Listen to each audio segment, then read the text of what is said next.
Well, it's that time of the week when we go out to the left coast of America and find out what's happening in movies and go to Michael Snyder. Hello, Michael. How are you? I'm good, Alex. Greetings. I'm here on the old left coast, and I've watched a bunch of films for your delectation. Couldn't catch the blaxploitation classic remake of Superfly because it was up against another screening, and they didn't screen Gotti, some kind of docudrama with John Travolta as the notorious mafia boss. But who cares? Because The Incredibles were on hand to save the day or my week.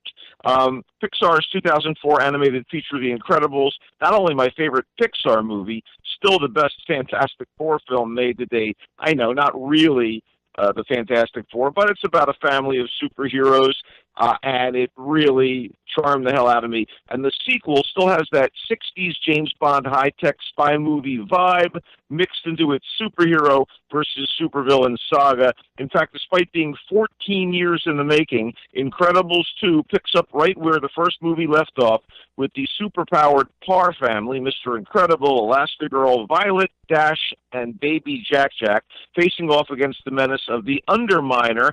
But that's just the intro.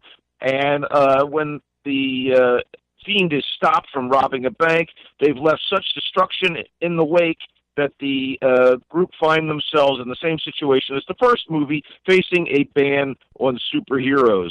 But a really rich philanthropist and a superhero fan and his tech genius sister want to reverse the ban by using, I guess, public relations focused on the good deeds of one camera-ready, personable super to win back the public trust. And that superhero is not Mr. Incredible, but his wife. And that leaves Dad watching the kids at home, and including the baby, who's manifesting a whole series of wild powers, while the Mrs. fights crime and saves those in peril. But a new sinister villain known as the Screen Slaver has plans to undo Elastigirl's good work and enslave the population with some kind of hypno-TV. So is Incredibles 2 any good?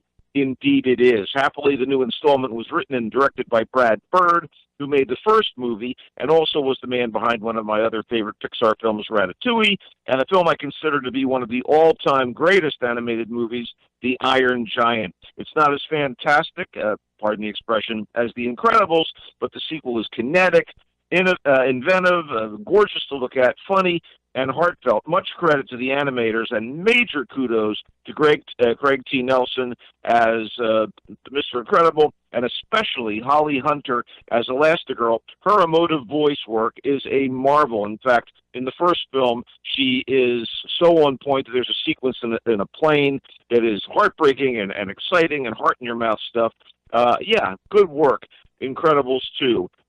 Geez, I wish I could be as positive about Tag, an ensemble comedy with the whiff of The Hangover and The Wedding Crashers about it. It's heavy on this seen it before slapstick, and it's nowhere near the sum of its parts, which includes a pretty damn good cast. We're talking about John Hamm, Ed Helms, Hannibal Buress, Jake Johnson, Isla Fisher, and hey, look, Jeremy Renner careening about in a mad chase for an hour and 40 minutes, basically about a group of old friends that have played a game of tag since they were kids.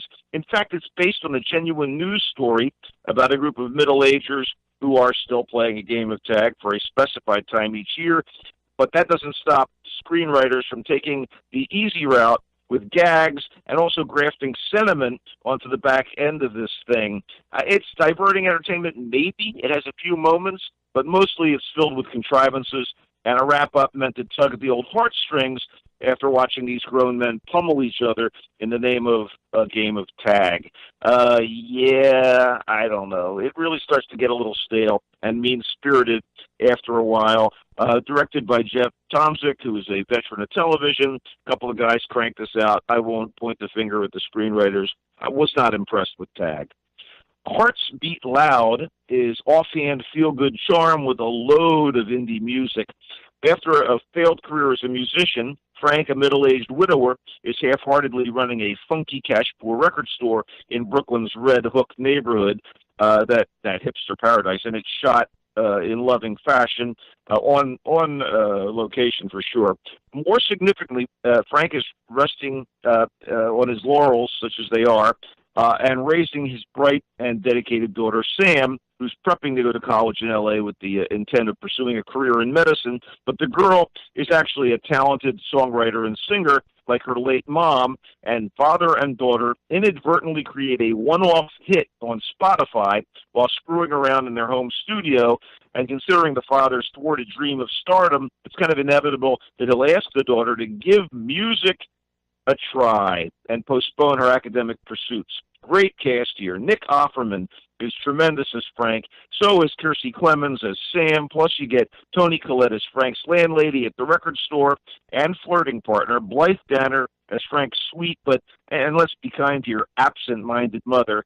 And Ted Danson as Frank's best buddy, a bar owner and former Broadway performer.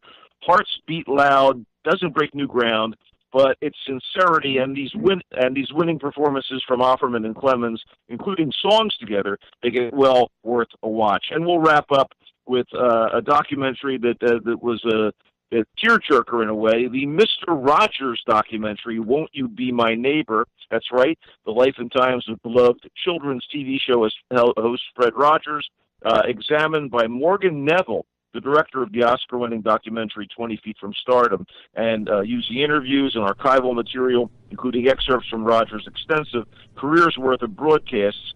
It's really an uplifting experience, just like its subject. It was a positive force for good. Fred Rogers remembered fondly and lovingly with Won't You Be My Neighbor. What are you watching? What are you up to? Nothing. Anything on TV that struck your fancy? No. Humans Series 3, perhaps? I tried to watch it, but it's not grabbing me. Anyway, tell them where they can tell them where they can find you. On Twitter at Culture Blaster, on Facebook at Michael Snyder's Culture Blast page, and back here on GABNet next week, I hope. Thank you very much, Michael. I'm Alex Bennett, and there's more GABNet coming right up, so stay where you are. Okay?